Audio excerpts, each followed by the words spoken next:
Shall we start as usual with the injury situation, please? Where are we up to? Yeah, we've got, I'm looking at my list here, unfortunately. Woody's been training this week, but obviously hasn't trained a lot. Johan's been training for a longer period with us and has got a chance to at least be involved in some capacity. Robbie Brady, maybe. Loughton's definitely not. Cork is a question mark after the other night, and Barnes is definitely not. So that's an update on where we are with the runners and riders. The only one I've got missing there is Jay Rodriguez. Is he all right? Good point. That fella that plays up front for us. He's got a chance. He joined in the other day. We had to be careful with him because he obviously with the games program his hamstrings were sore. One of them particularly. That's why we took him off. But no, he's trained since 2 days after the last game against Palace. He's trained, so I'm hopeful that he'll come through it and be available. Are you a little bit worried at all by the thinness of the squad of the players that you've got available at the moment? Yeah, of course. I mean, it's not ideal by any means.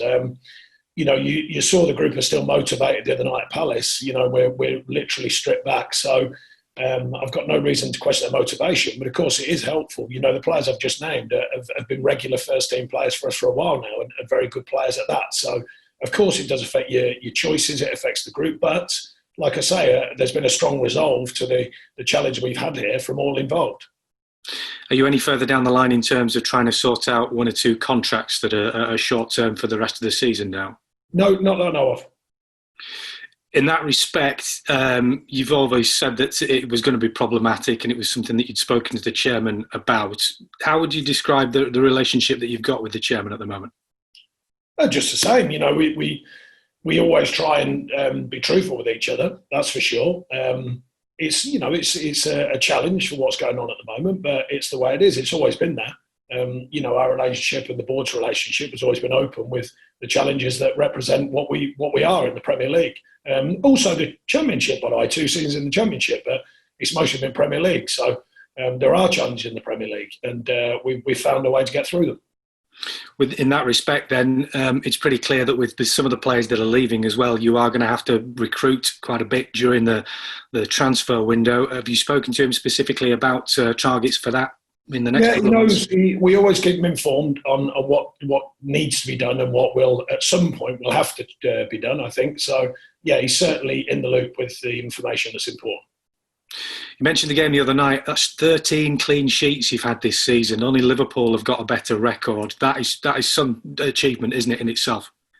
Yeah, I think it is. I think when you marry that up with 13 wins as well, which I think it's joint 5th or something in the table of wins. So, when you get them 2 things right, you've got a chance. Quite obviously, if you keep clean sheets, you're in every game, and if you're turning them into wins, or certainly 13 is a reasonable tally at this stage. Then I think that's a good mixture. And it's a combination every manager wants. You definitely want to be building from clean sheets. I don't know many managers who don't, because you're always in a game. You've always got a chance of getting something if you keep it at 0. And then obviously at the other end, if you can, we can't always run over teams, but we have to find moments. And we found moments in the last couple of games that have been very important and taken the game in our favour. So, yeah, I mean, I am pleased overall. We've come through a lot of challenges this season, but we continue to, work for what we get.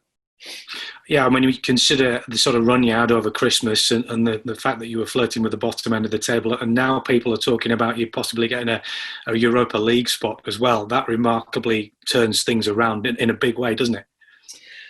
Yeah, I do think that's kind of the story for teams like us, not just us. I think there's a number of teams who, when they get it right and they put it together, can get points on the table and get wins. And then when it doesn't go so well, they can get beat. And I think that's just a challenge for us, and like I said, there's a clutch of clubs that are very similar.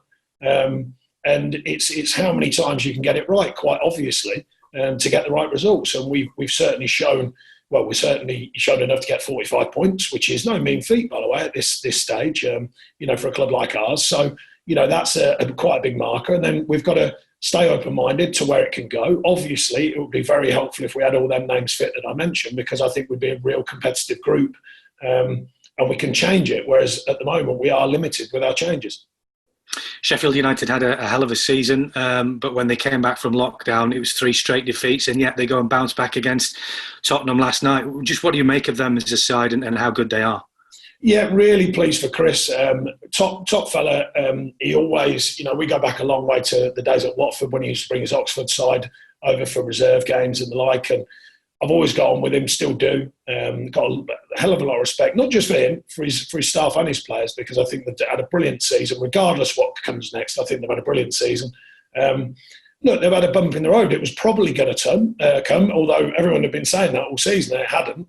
They have had that bump in the road, but as you rightly said, they performed well last night and got a really big result. So, they're certainly a side to be reckoned with. They've proved that. They've got players who have been open-minded to the challenge of the Premier League, and taken it on gladly. And, certainly another tough game for us. And we saw last night in that game, our old friend, the VAR controversy is back. I'm sure you saw the build-up to Harry Kane's goal that was chalked off. Jamie Redknapp described it as one of the worst decisions that he'd seen. I mean, there's no chance of us having the handball law rewritten in the near future as far as we can see. But where does common sense come into this, Sean, as far as you're concerned? No, I totally agree. You took the words out of my mouth. There has to be a degree of human common sense. And I think it's too easy on that one last night. I think it's too easy to hide behind the laws, because that's where you've just got to, it's like the VAR at Villa the other week. You've just got to use your common sense. You've got to overrule that moment and say it's in, it's a goal, end of. And I think the one last night for me, it's impossible that's disallowed. I couldn't see anything other than a player tumbling to the floor and getting the ball kicked at him. I don't know how that's deemed deliberate. But look, I'm a big fan of VAR, so I must make that clear. I've always said that. I just think at times, there still has to be not this like, oh, I've seen it from all these angles and therefore. I think there are certain moments, not many to be fair, but certain moments when you've just got to go with what you believe you're seeing rather than the letter of the law. And I think that was one last night. But they are extreme. Let's remind ourselves, there's not that many. When you think how many incidents come across a whole season in football, they get highlighted, rightly so sometimes, of course, like that one last night. But let's face it, over a whole season, hundreds and hundreds and hundreds, thousands of incidents. When you think how few we've spoken about really in the bigger picture, then I still think it's a benefit to the game.